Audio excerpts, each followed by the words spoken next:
আসসালামু আলাইকুম। I hope সবাই ভালো আছেন। আমি আলহামদুলিল্লাহ ভালো আছি। আজকে আমাদের বাসার গেস্ট হচ্ছে ওনারা ৩ জন। যদিও ওরা প্রতিদিনেরই গেস্ট থাকে। তারপরও ফ্রাইডে স্পেশাল গেস্ট ছিল ওরা আমার। তো ওদের জন্য কী, কী রান্না করেছি চলেন। এখানে বিফ হচ্ছে মেরিনেট করে রেখে দিয়েছিলাম ৩০ মিনিটের জন্য। এটাকে আমি ১৫ মিনিট ঢেকে রান্না করলাম।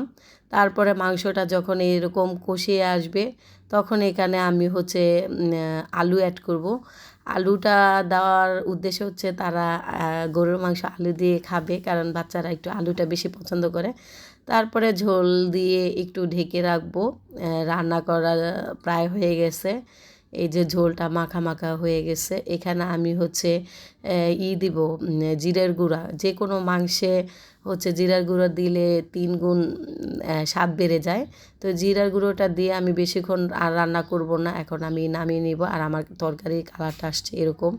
তারপরে পোলাওয়ের জন্য তেল আর পেঁয়াজ, দারচিনি, এলাচি যা মশলা আছে সেগুলো ভেজে ব্রাউন কালার হয়ে গেছে। তারপরে আমি চালটা দিয়ে দিব। চালটা হচ্ছে একটু নাড়াচাড়া করে ভেজে নিয়ে এখানে অ্যাড করব হচ্ছে এই গাজর আর হচ্ছে মটরশুঁটি। এইটা দেওয়ার কারণ হচ্ছে বাচ্চারা একটু ফ্রাইড রাইসের মতো পছন্দ করে, সেজন্য।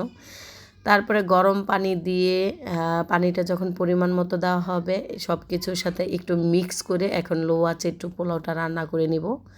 তো পোলাওটা রান্না করা প্রায় শেষ। আমার পোলাওটা যদিও আমি রান্না করি নাই, আমার মা রান্না করছে।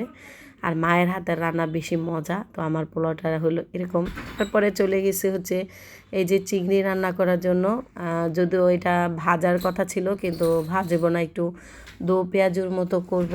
তো এখানে একটু আদা রসুন বাটা, একটু হলুদের গুঁড়ো, একটু মরিচের গুঁড়ো দিয়ে একটু পরিমাণ পানি দিয়ে একটু নাড়াচাড়া করবো আর কি, বাচ্চারা খাবে।